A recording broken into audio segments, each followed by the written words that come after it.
después hay aspectos, digamos, ligados al carisma de la figura, a lo que suscitaba, a lo que generaba el indio, que son como difíciles de asir, pero que es algo que interpelaba y que conectaba con la gente, digamos, y que la gente se veía interpelada en ello. Pasó por Saravá Nicolás Aliano, sociólogo.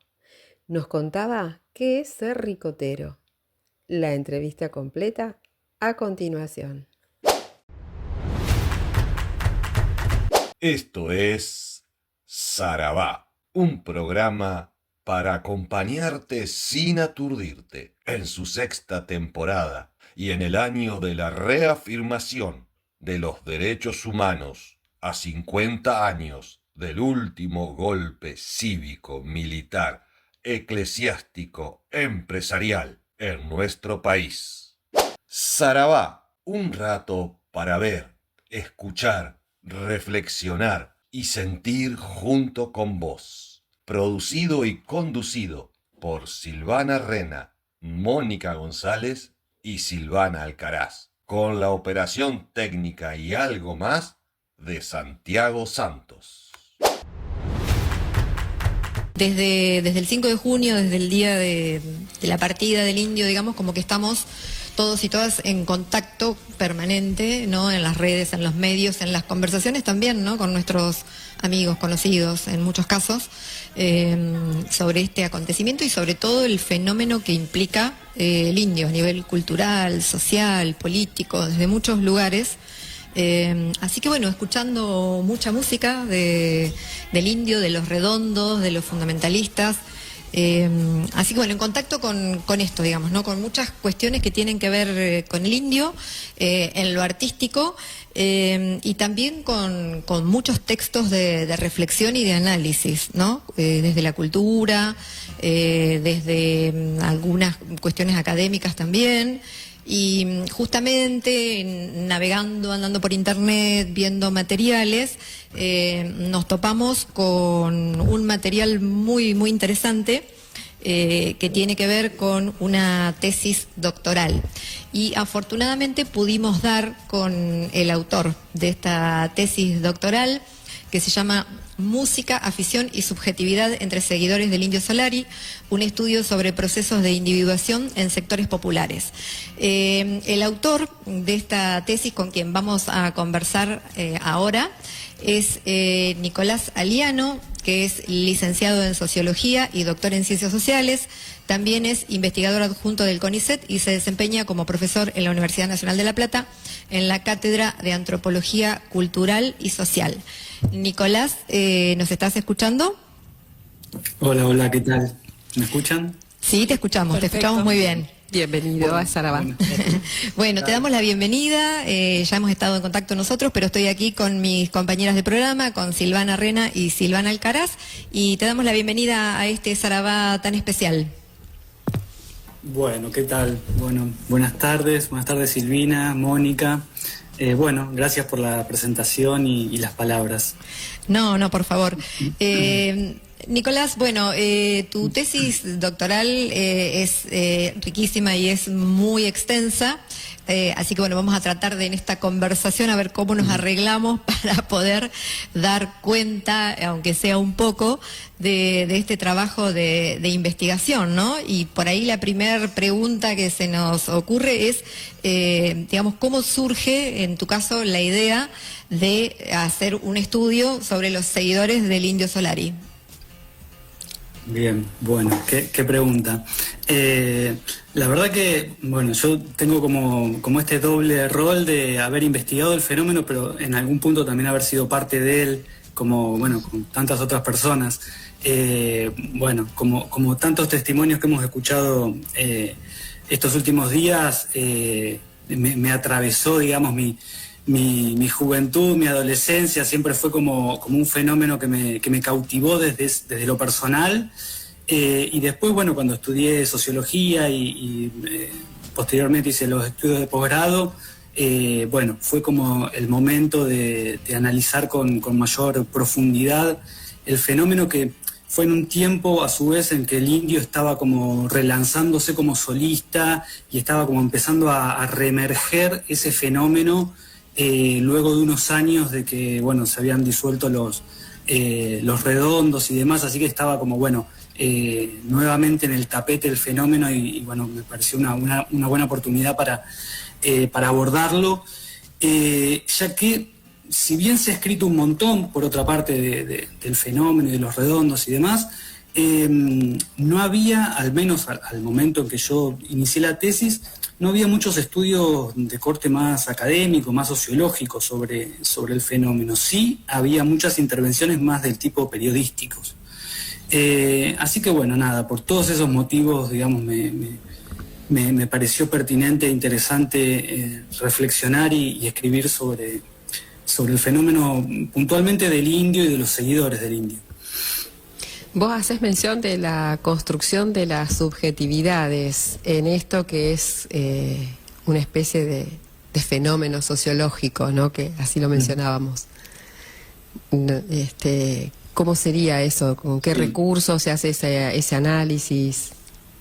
Sí, yo un poco lo que quería mostrar en la tesis, como la idea así que recorre transversalmente la tesis, era como discutir un poco esa imagen de por ahí más superficial, más de sentido común, que por ahí recorrió durante mucho tiempo la imagen del fanático como alguien completamente irracional, que se disuelve en la masa colectiva, que es violento, que no es capaz de pensar por sí mismo, bueno, todas las representaciones más estigmatizantes en torno a la figura del fanático, digamos.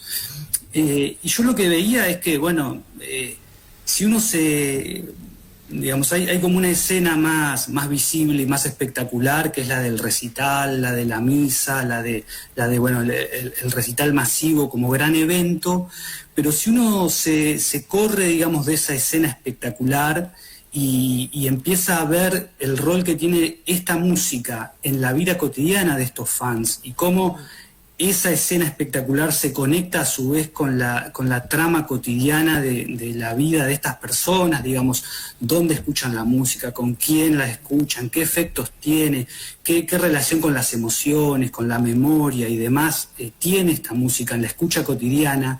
Lo que aparece es que es como un insumo para reflexionar, para invocar experiencias, para tramitar experiencias traumáticas. Yo hablo en algún momento de la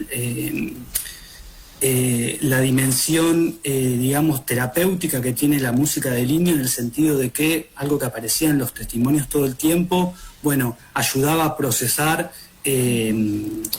experiencias dolorosas, no sé, amores, desamores, rupturas, experiencias complejas con los consumos problemáticos, con las drogas, la experiencia de la pobreza, bueno, pérdidas de amigos, de familiares, situaciones de violencia. Entonces, digamos, más allá de la superficie de lo que se veía, digamos, en la escena, me parece que eso era la punta del iceberg de toda una densidad de experiencias cotidianas que estaban por debajo y en lo profundo. Y por eso también es tan fuerte y tan densa los sentidos asociados a la figura del indio y todo lo que ha mostrado, digamos, de estos últimos días, la densidad de vivencias que están condensadas en este consumo. Nicolás, te habla Silvana también. Sí. En este corte, ¿hubo diferencia en relación al género? Mujeres, varones, ¿en eso hubo alguna diferencia en relación a lo que venías diciendo? Sí, es una buena pregunta. En general, yo estuve, digamos, en contacto más con varones y me parece que hay una cuestión de la masculinidad, ahí me parece que hay una sensibilidad masculina que se pone en juego ahí en la escucha del indio. Pero bueno, obviamente que no es un fenómeno restringido a los varones. La verdad que tendría que pensar bien las diferencias en torno a las cuestiones de género, pero Sí, para mí hay algo, o en la tesis, digamos, yo estuve más centrado en el análisis del público masculino. Bien, sí, sí, porque uno, por ejemplo, cuando ve el público en general desde afuera, yo no soy tan fanática, ¿no? Me acerco más ahora, ve más masculino, ¿no? Y ve esa sensibilidad que por ahí no aparece en otros grupos. Me da esa sensación, no sé. Sí. Hay una cosa que me parece que está vinculada con el género, asociado a esta figura del indio, en torno a que es una escucha profunda, ¿no? Entonces, por ejemplo, en muchos seguidores aparecía el contraste o la oposición con la cumbia, ¿no? Entonces decían, yo escucho el indio porque es música profunda, música que me hace reflexionar, música que hay que interpretarla, ¿no? No es como la cumbia que es solo para bailar. ¿No? Y me parece que ahí, en torno a la relación con el cuerpo, con la escucha como proceso intelectualizado y demás, hay como un clivaje también de género. Y eso está muy presente en los seguidores del indio, ¿no? Esta idea de que, bueno, la importancia del mensaje, la importancia de las letras crípticas que operan como un oráculo, que uno puede encontrar ahí un mensaje, ¿no? Que está destinado para uno. Me parece que eso es un rasgo del rock en general y del indio en particular y de los redondos en particular, ¿no? Y en el marco de esas letras se van conjugando como categorías, podríamos llamarlas, en donde está la resistencia, la reflexión y otras, ¿no? La esperanza. Sí, sí, sí, sí. Sí, yo creo que, digamos, el fenómeno es tan complejo porque ha reunido como una serie de dimensiones en torno a la obra y a lo que fueron los redondos y el indio después, porque tiene toda una dimensión más política, digamos, más...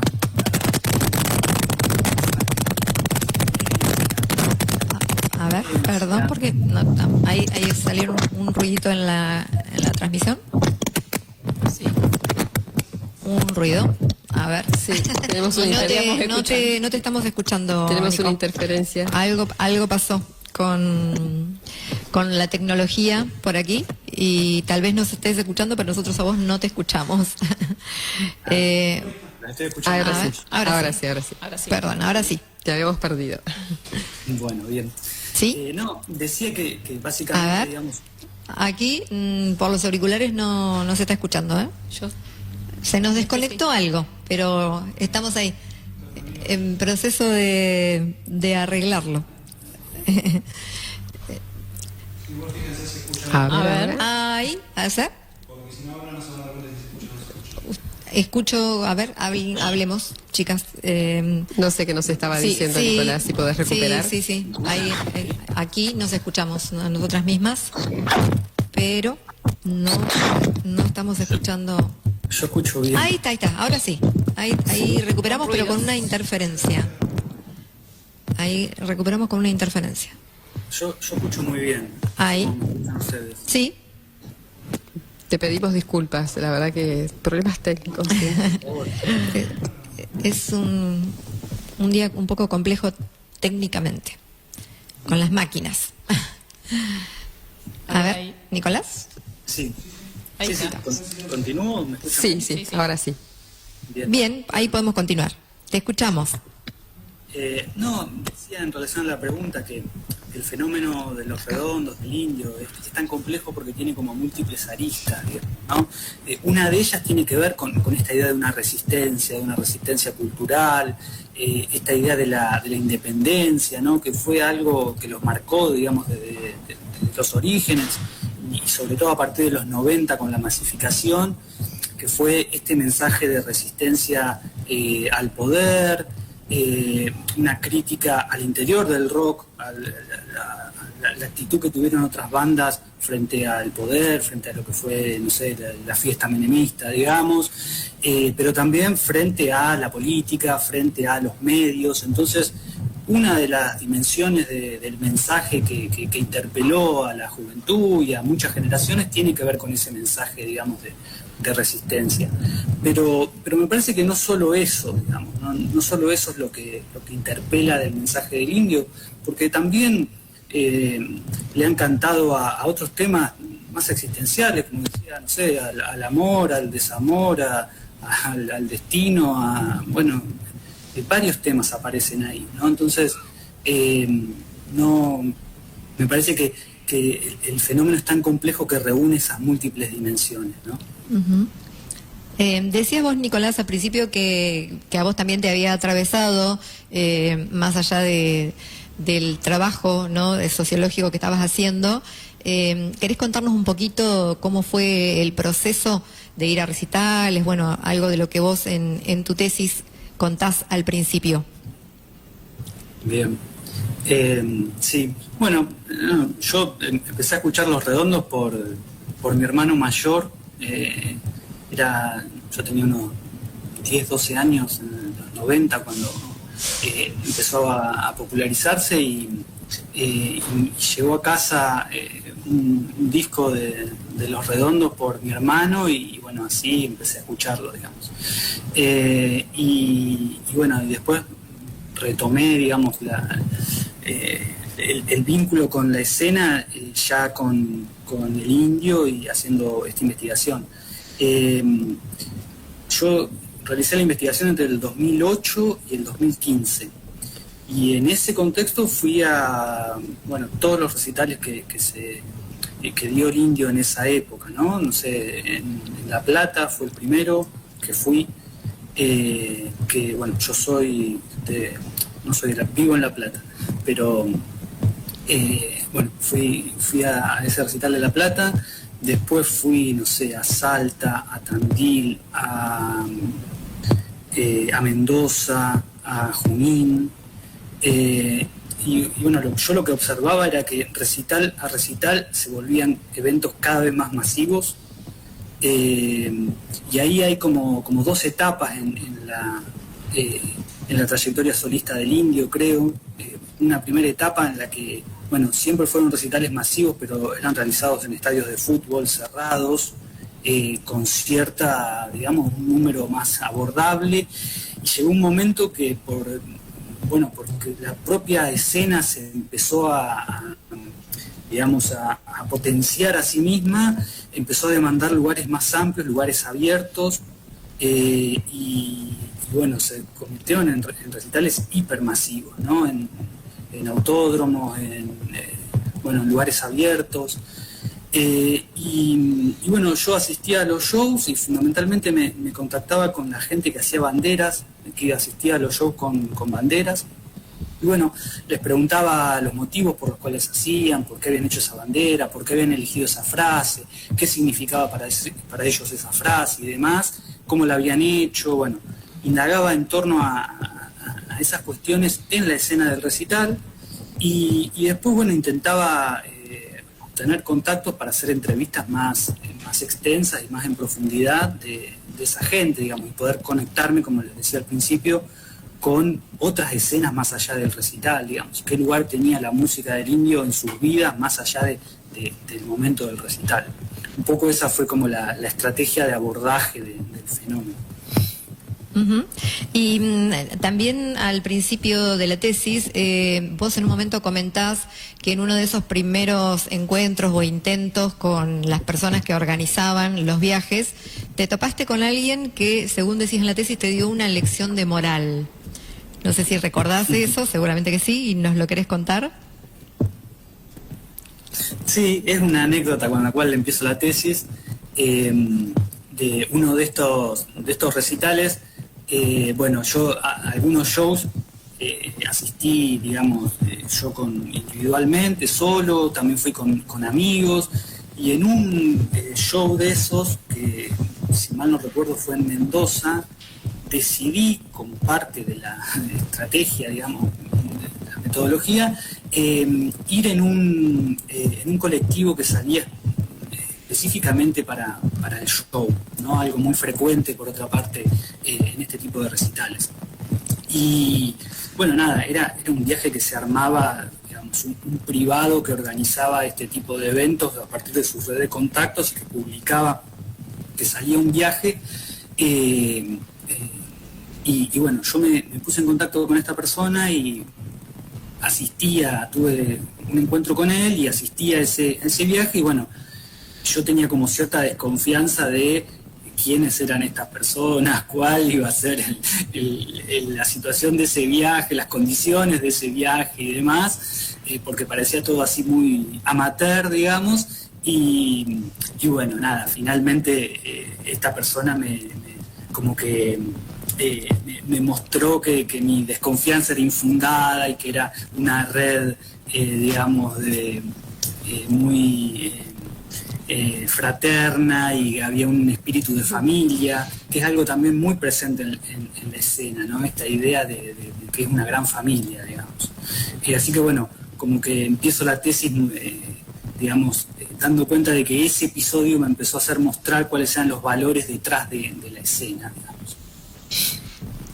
En eso que estás contando de los valores detrás de la escena, se van conjugando como distintas escenas también, ¿no? Que es el encuentro en una especie de potrero, guitarra de por medio, juegos. Sí. Sí, una cosa que es muy notoria era la importancia de la escena previa, digamos, de la misa o de toda esa situación previa que se gestaba en torno al recital, ¿no? Entonces la gente asistía 1, 2, 3 días antes del show y bueno, se montaba toda esta escena muy rica en todos estos sentidos, ¿no? Bueno, era un espacio de reunión, de encuentro y demás.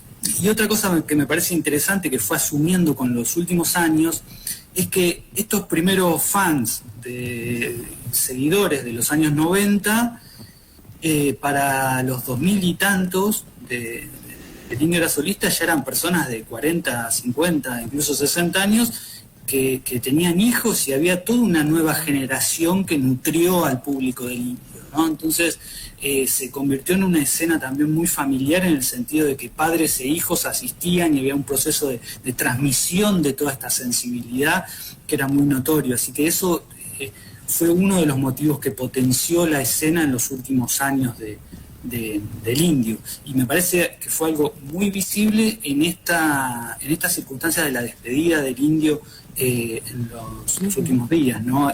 Esa imagen apareció muy presente, padres e hijos asistiendo a la despedida del líder místico, digamos, ¿no? Nicolás, ¿tenés idea si el Indio pudo haber leído tu tesis o algún contacto o alguna devolución de ella? No, la verdad que no. Explícitamente no me ha hecho ninguna devolución, ni yo observé que la haya leído. Espero que sí, pero no, la verdad que no me consta, digamos. Y podrías, digamos, se podría determinar en este estudio si hay alguna cuestión en común que haga que alguien sea ricotero, digamos, experiencias, relatos, algún indicio de decir por qué alguien llega a ser ricotero, por qué, qué es ser ricotero. No, yo creo que, a ver, hay como diversas formas de experimentar el ser ricotero, ¿no? No hay una única forma de vivirlo.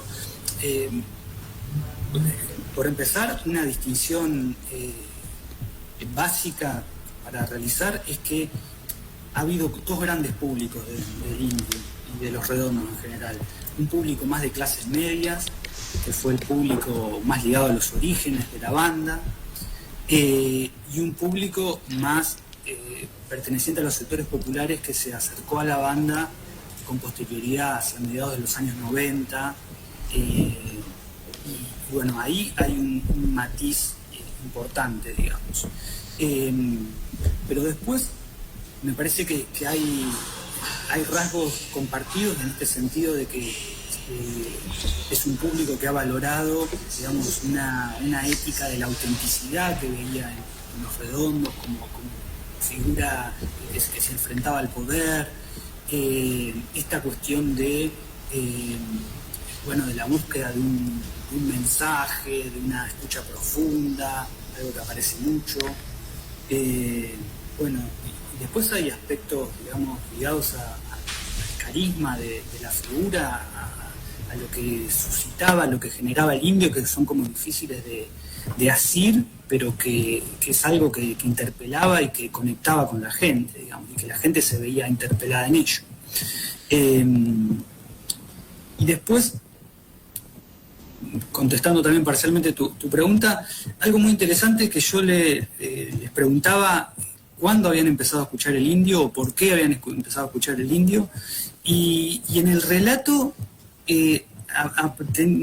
la mayoría de los entrevistados, por no decir todos, tenían un recuerdo exacto del momento en el que habían escuchado por primera vez a Los Redondos, ¿no? Yo estaba recién escuchando a Nicolás cuando estaba tocando ahí unas canciones y ustedes le hicieron esa pregunta. Y él tenía el recuerdo exacto del momento en el que a su casa llegó el CD que le trajo el padre.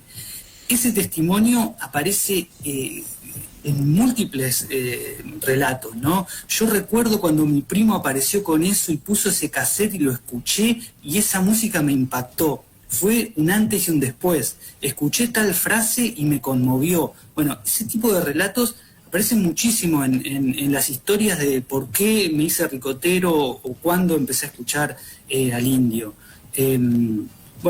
Me parece esto, que da cuenta de la transformación personal que suscitó esa escucha en esa trayectoria, ¿no?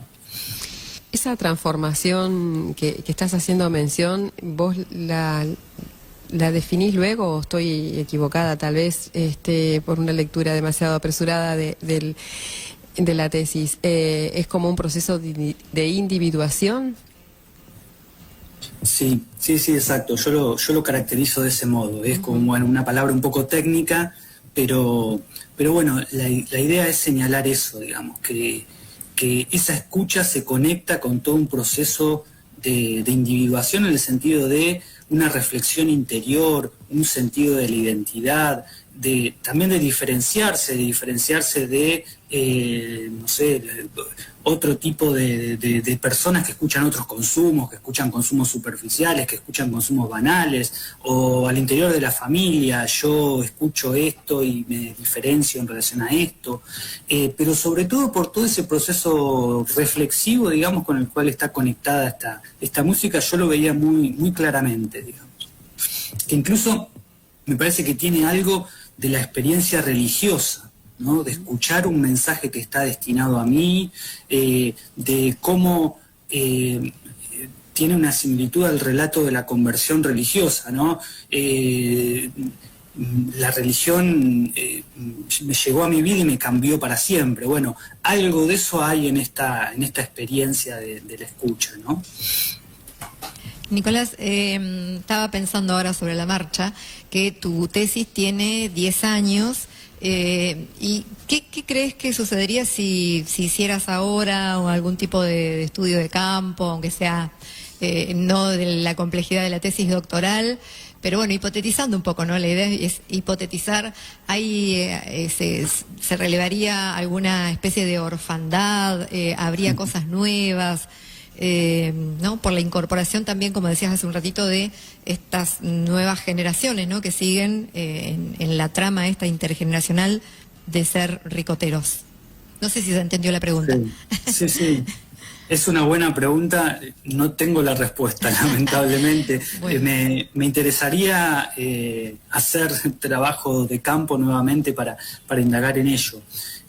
Yo cuando hice la tesis era un momento, digamos, de esplendor del kirchnerismo, digamos, las primeras etapas gloriosas del kirchnerismo, de expansión del consumo popular. Entonces, todo eso traccionaba la escena, hacía que estas familias de sectores populares llevaran festivamente a sus hijos a participar de esta escena, ¿no? Y todo eso evocaba el pasado traumático que habían sido los 90 y era una forma de procesarlo como rechazo y festejar el presente como logro. Tenía toda esa connotación política en algún sentido esa experiencia. Hoy me parece que estamos en otro contexto mucho más, bueno, no sé cómo calificarlo, ¿no? Pero restrictivo, penoso, atravesado por múltiples pérdidas, digamos, sociales, bueno, muchas experiencias que han afectado a las clases populares, a los sectores medios recientes. Y me parece que bueno, digamos, es como una intuición o una percepción en base a lo que he estado escuchando y viendo y viviendo estos últimos días. Hay como un sentimiento de orfandad en torno a la pérdida del indio en tanto padre, digamos, que fue para una generación, que está ligada a su pérdida física, pero también a procesar todas estas pérdidas sociales que hemos estado lentamente asumiendo en los últimos años, ¿no? Entonces me parece que la escena tiene un tono más triste, digamos, por así decirlo. Más pesadito. Me parece que eso sería un cambio al menos. Uh-huh. Y bueno, más allá de la mención, te interesaría entonces por ahí como retomar, ¿no?, algo de la tesis, digo, más allá de por ahí de ser una cuestión de deseo, estaría, ¿no? Estaría bueno. Sí, seguramente. Sí. Ahora estoy estudiando otros temas, me fui corriendo para otros temas, pero bueno, siempre está como presente, sí, la idea de volver, tal vez de publicar en algún momento la tesis. Bueno, después la tesis, si están interesadas, publiqué varios artículos, digamos, con algunas dimensiones de la tesis más acotados, más concretos, como partes más puntuales de ese trabajo más general, así que bueno, también ahí ha estado circulando, digamos. Buenísimo. Bueno, muchísimas gracias. La verdad que uno seguiría ahí escuchando y interesándose, ¿no? Porque las tesis o los trabajos de investigación también, ¿no?, son una fuente de conocimiento, pero acá atravesadas por un saber popular. Creo que vos recuperás muy bien, así que muchísimas gracias. Bueno, muchas gracias por la invitación, y bueno, nada, la felicito por el programa, por el homenaje y bueno, y eso. Bueno, muchas gracias, Nicolás, por prestarte, por hacerte un tiempo en tus actividades para estar acá conversando con nosotras, y seguramente seguiremos en contacto por estos artículos que nos decías recién. Bueno, y si llega a haber alguna extensión de la tesis, ahí estamos para revisitar todo eso. Bueno, claro, quedo ahí a disposición entonces. Les mando un saludo grande. Bueno. Estuviste escuchando un podcast de Sarabá. Si te gustó este contenido, apoya nuestra comunidad suscribiéndote a YouTube o Spotify. Muchas gracias.